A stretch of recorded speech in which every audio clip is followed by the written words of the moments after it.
Okay, this is Laura with Untitled Typewriters. I've got another one for you today. This is a late 60s, early 70s model of a Smith Coronet Automatic 12. And you can take a look at it here. This is actually the original color. It's a very pretty, like blue-gray. And then again, I don't even know how to name the color here, but it's a two-tone. It's actually very beautiful. I love it. Now, if you're interested in this particular one, now if you already have one and you just want to know how to use it, bear with me for a second. But if you're interested in this particular one, a few things I need to point out that don't show up in the photos is there is a crack right here on the space bar. Space bar still works, it's just there's a crack. And then these will show up in the photos, but there is quite a bit of wear on the front. And the reason we didn't repaint it is because, you know, it's still, even though it has some wear to it, it's still a really good looking typewriter. And we try not to paint them if they still overall look pretty decent. Now, and my dog is still, I'm trying to double check here.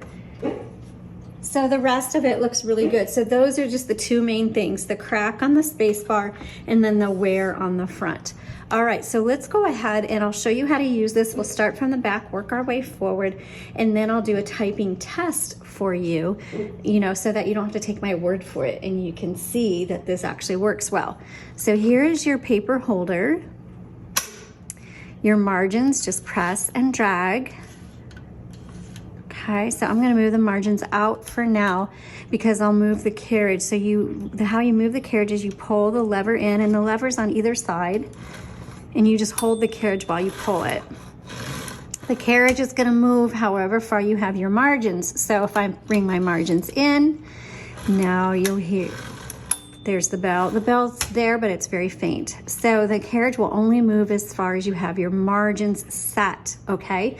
Now the 12-inch carriage really comes in handy for those of you who are crafters because you can use different size paper. I don't remember what we were talking about, but I'm just gonna go ahead and place the piece of paper right here and we'll just keep talking.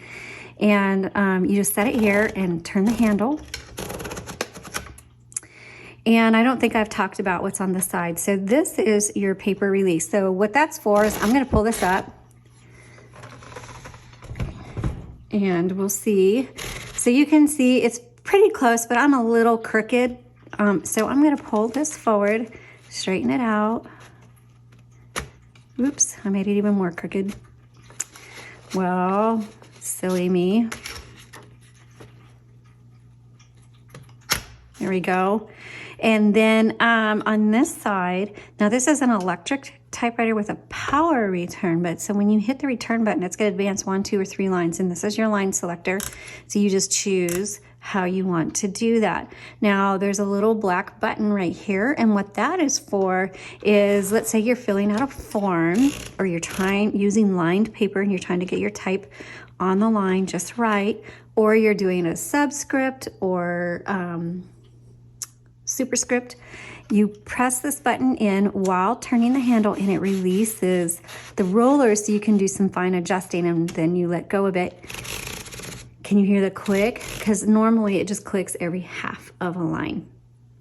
Okay, then back down here is your color selector. There's black and red.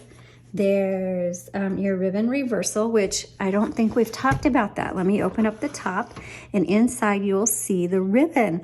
Now we've put in a universal ribbon. This is not the original ribbon, but it's a universal ribbon. And when it's time to change, you literally just pull it out and pop a new one in, but make sure it's threaded properly or else it won't work.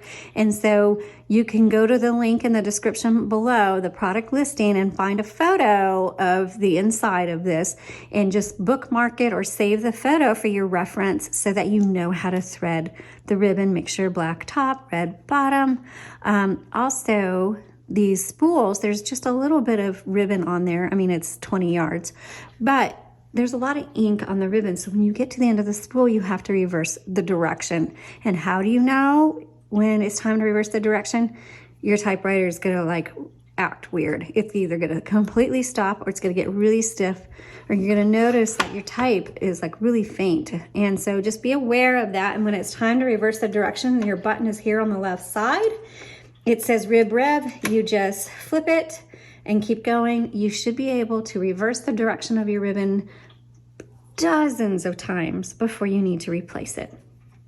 Okay, and then your power switch is right here. Let's turn it on. It's on the right side.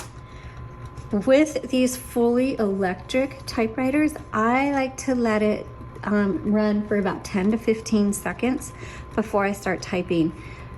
Just because some of them, you can hear the motor, but sometimes some of them, it just takes a few seconds to engage everything. So I just let it run for a second, and then let me show you. This is your tab. And when you want to clear it, you hit clear. That cleared it, and there's another one there. And when you want to hit set, or when you want to set a tab, and really tab is just if you want to use columns or you're doing paragraphs and you want to indent, that's what that is for, and you can hit set. I never use tabs, and I type fairly often, but so I don't consider it a necessary part of using a typewriter, but some people like them. Okay, color selector, margin, we'll show margin release here in a second. I'm gonna check my margins, by the way. I'm gonna bring them way in. And this is a 1960s/70s, not sure. And this is a Smith Coronet. 12. That's a mouthful. Okay, so this is a bigger font, which is great if because it's easier to read. Just FYI. Now, this type of typewriter is perfect for kids, perfect for homeschoolers, college students who are writing papers, anything like that. Totally ideal for that. Okay, let's go ahead and test out all the keys.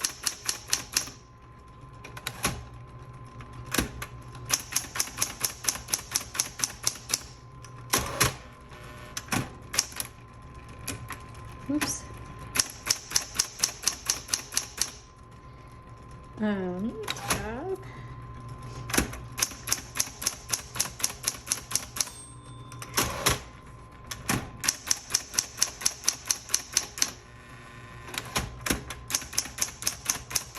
This feels really good. We're going to do some sentences here in a second.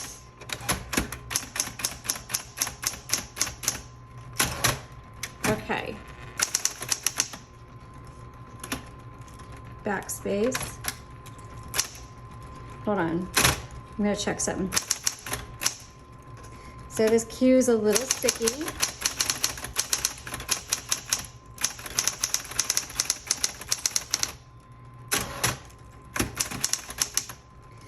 So we will double check that, and I'll put a note in the listing to let you know if that was fixed. But just so you know, as of now, the Q is a little sticky.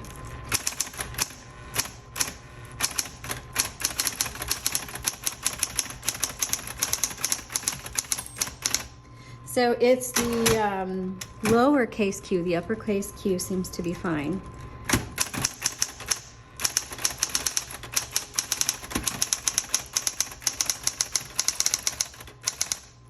I'm going to keep typing to show you the margin release. Okay, so it stops. That's because when you hear the bell says, hey, you're at the end of your margin. We're going to stop, and you're going to have to return your carriage so you can go to the next line. But let's say you're in the middle of a word or a thought or sentence and you want to finish it out, and you just hit margin release, and now you can continue.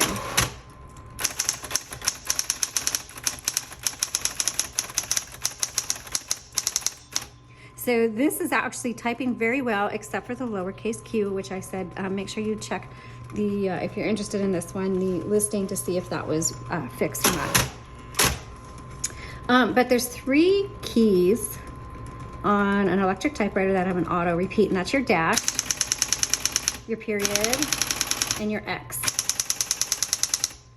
And it's great for typewriter art, or as I mentioned before, when you backspace, it doesn't erase. So when you make a mistake, you gotta X through it or line through it. So let's go to this line where I started over and it's kind of just really messed up. I'm just gonna X through that whole line there. You know what? And that's just part of typewriting. Writing with a typewriter is imperfect. That's just part of the process, and it's beautiful, and just incorporate that into what you're doing. So that's what those are for. So overall, again, this types very well. That Q works, but it's sticky.